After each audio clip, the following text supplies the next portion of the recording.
Hello everybody, welcome to the show. Welcome to the channel. It's Bob Homestead with Sadie.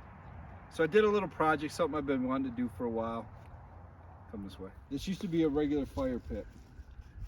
And it was trash and it was nasty and everything. So what I've done and what I've been wanting to do for a long time, we made this little concrete bricks. Or it was going to be for a sidewalk, changed our mind. So I took and used them, dug the pit out, and I lined the pit with it.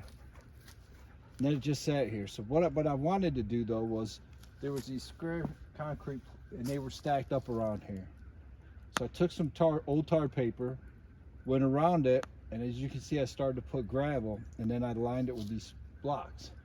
What I'm going to do then is get the 4x4s that'll fit in the holes, and I'm going to make 3 separate benches. And then get more gravel and fill it in.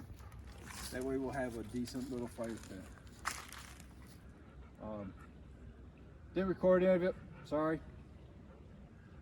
But it was pretty easy.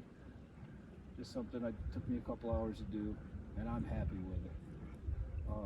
Especially once I get the benches done. If you like this video, give us a big thumbs up. If you haven't subscribed, go ahead and subscribe. Don't forget to hit that bell for notifications. We'll see you on the next one.